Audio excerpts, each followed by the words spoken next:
Good morning, everybody. Welcome to the Thumb. Today is October 11th, I believe. Just combined the soybeans yesterday, and the question on my mind all day was, did the deer fence work? And short answer, yes.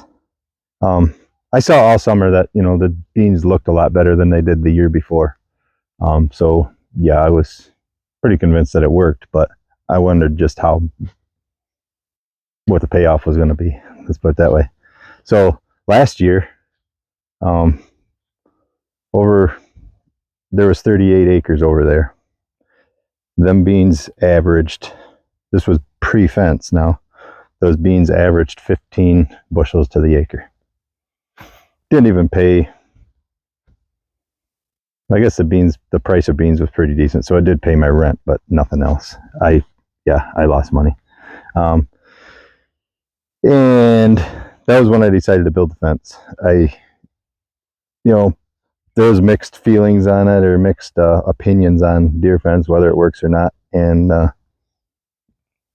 so I kind of did everything that I could, and within reason, I should say. I mean, when you're doing a 1.5 mile of fence, you got to kind of cut corners a little bit here and there, especially when you don't have the money to do it to begin with.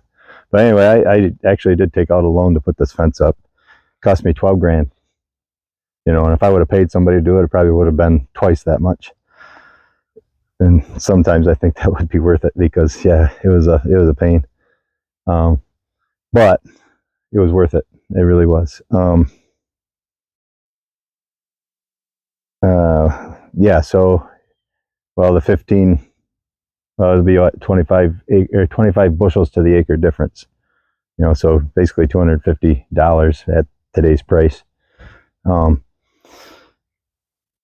so it was on this 24 acres, it was 24, 25, I can't remember what it is, but I figured it was like $6,000 more than I would have if I didn't have the fence. And probably would have been even more than that difference. But anyway, and so yeah, so in 2 years that fence will pay for itself.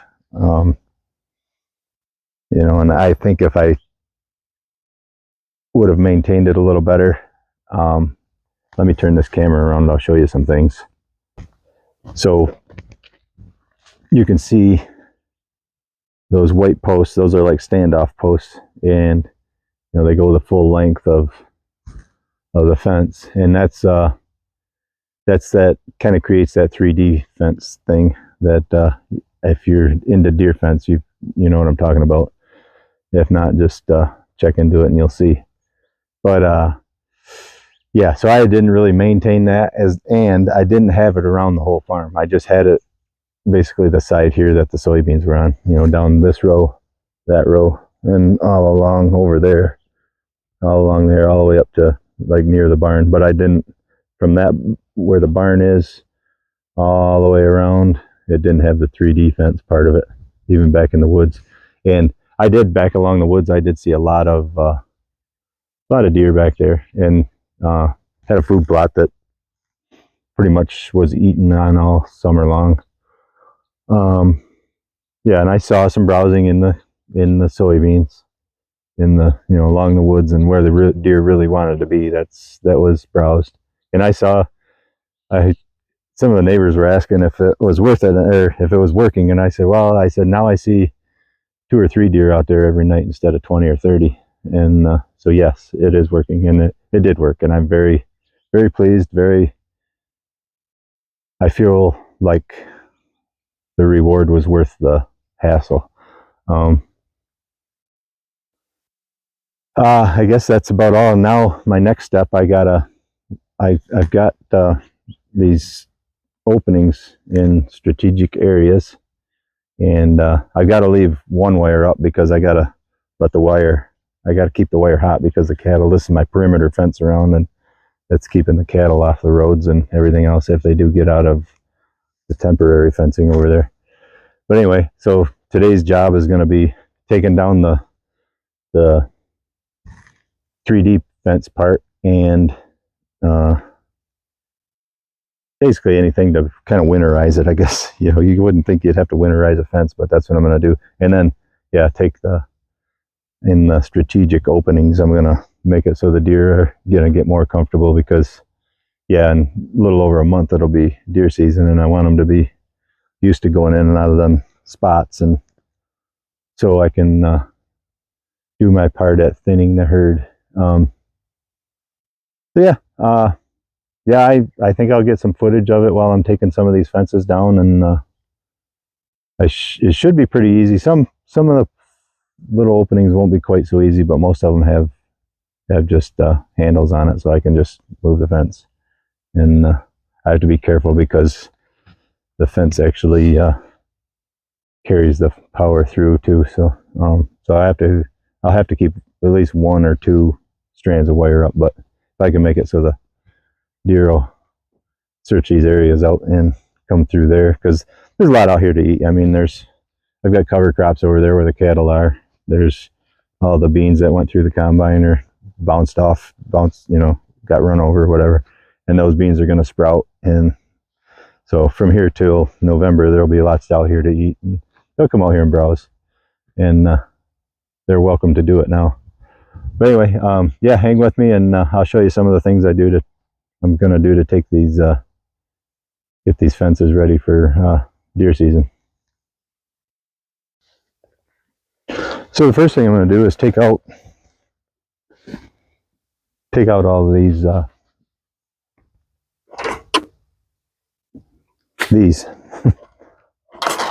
and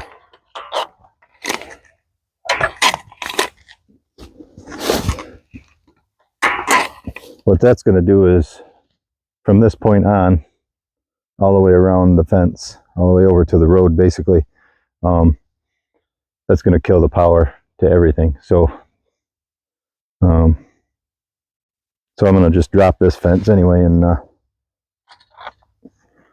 I don't have to worry about getting zapped, and that's a good thing.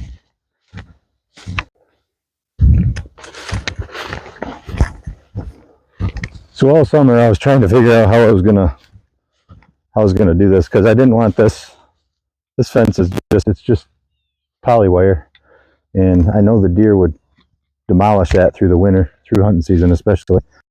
I was trying to figure out what to do, so this was my plan, and it looks like that'll work. I'm just going to take all of those pipes off and basically from there. I think that'll work. That'll work great.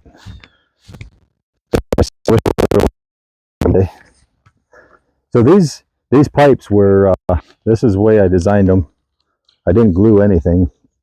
That way they're kind of, in some ways, like a breakaway fence. So instead of completely, the deer can't really completely demolish them. So I don't know if you can hear all this or not, or what the range is on my microphone, but I guess I'm going to check it out right away.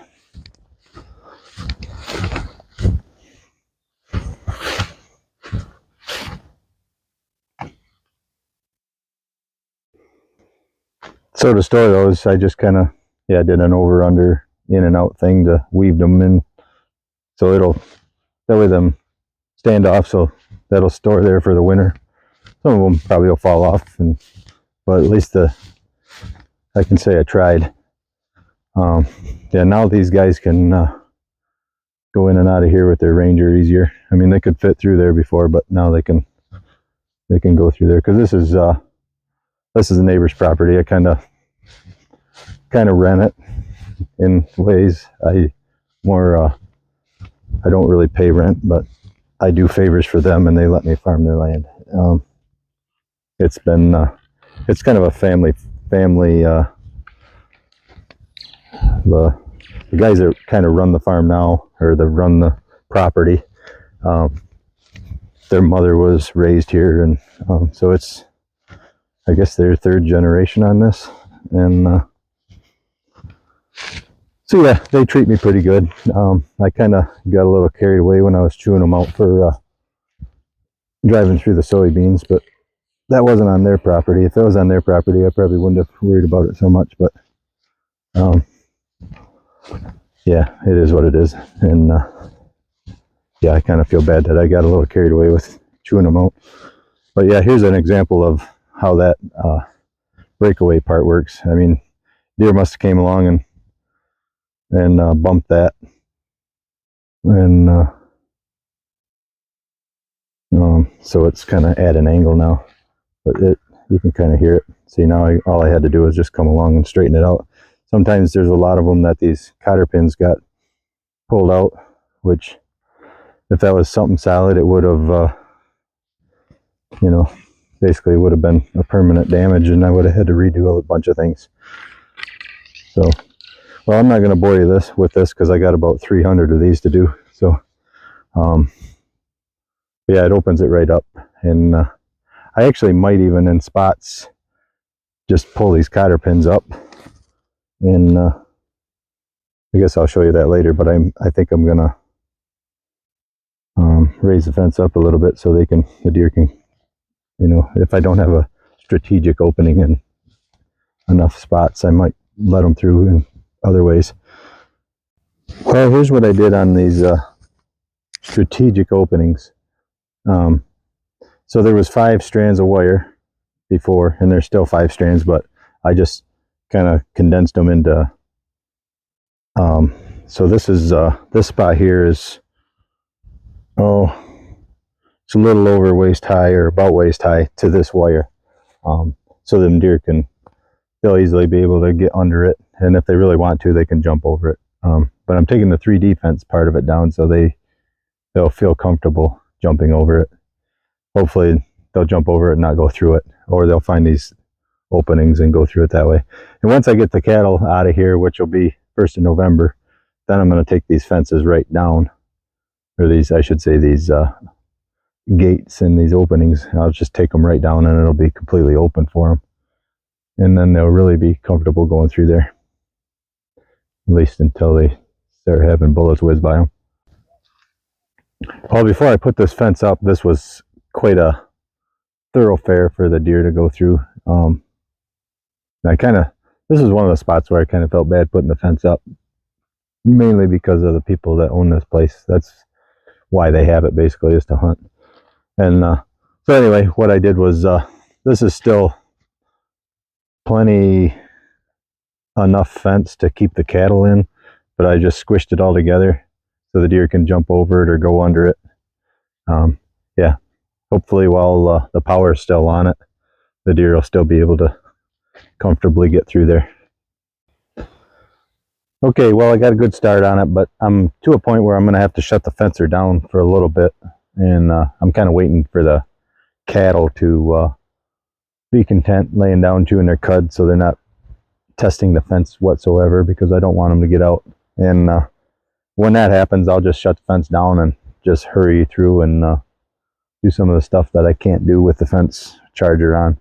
And yeah, I got lots of work to do yet. I mean, I can probably get it done in a couple hours, I would think. But yeah, anyway, so thanks for watching this episode of Thumb Country Stuff, and take her easy.